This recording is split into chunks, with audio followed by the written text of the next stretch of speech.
екі сұрағым, біреуі ұлттық экономика министрлігіне, екіншісі Атырау облысының әкімдігіне. Құрметті Серік Мақашұлы, мына әлеуметтік кәсіпкерлер корпорациялардың 24 жылғы есептің нәтижесі бойынша 35% депозитке ақшаларын, бюджеттің ақшасын салып қойып, содан тапқан кірісі және несие беруден келіп түскен. Бұл екеуі де не инвестициялық жобаларға да қатысы жоқ, оның өңірлік даму жұмысына да ешқандай қатысы жоқ.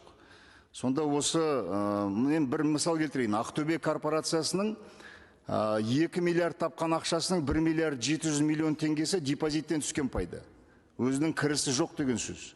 Алмапыс аузыма түс деген саясат осы қашан доғарылады. Осы депозитті біз қашан доғарамыз, несие беруді қашан доғарамыз. Ол сізге сұрақ.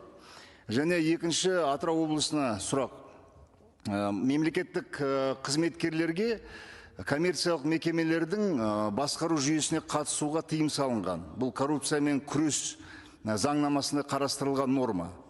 Бірақ мына Атырау қаласының әкімі Кейкин деген мырза Атырау корпорациясының директорлар кеңесінің мүшесі болып келіп отыр. Мүшесі болып жұмыс атқарған.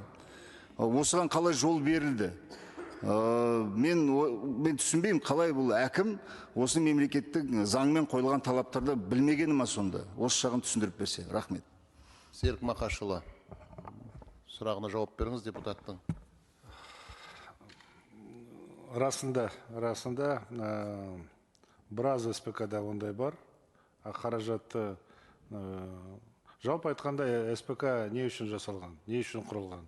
Бизнесті қолдау үшін, өңірлік даму институт болу үшін. Білім аз болса, ешқандай проекттер болмаса, депозит салады қаражат. Ол деген не істеу білмеуден, біріншіден. Біздер оған әрине қазір оған тыйым салынды, себебі 23 жылдан өзінің жаңағы бос қаражатынан тек 10%-тан төмен қаражатын депозитқа салу мүмкіншілік бар. Қазір уақытта жаңа бюджеттік кодексте өздеріңіз оны қолдадыңыз жақында, онда тек мемлекеттік қазынашылық келісім арқылы. Менің ойымша мемлекеттік қазынашылық оған ешқашанда келісім бермейді. Депозитқа салу үшін. Қаражат бар ма?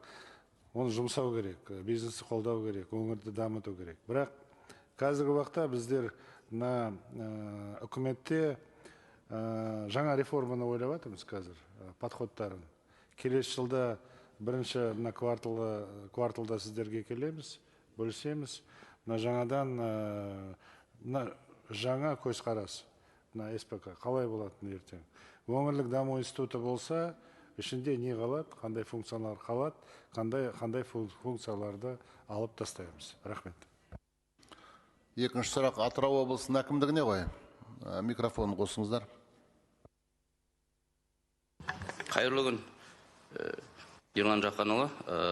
Ондай мәселе болды, бірақ соңғы совет директоров құрамына ағымдағы жылдың тамыз айында мемлекеттік немесе саяси қызметкерлердің болуына, тыйым салуына байланысты қазіргі таңда СПК-ның совет директоров құрамынан барлық мемлекеттік қызметкерлер алынып, құрамы жаңартылды. Құрамына тек қана кәсіпкерлік субъекттер, бизнес қоғамдастығының өкілдерімен жаңа совет директоров құрылғандығын хабарлаймын.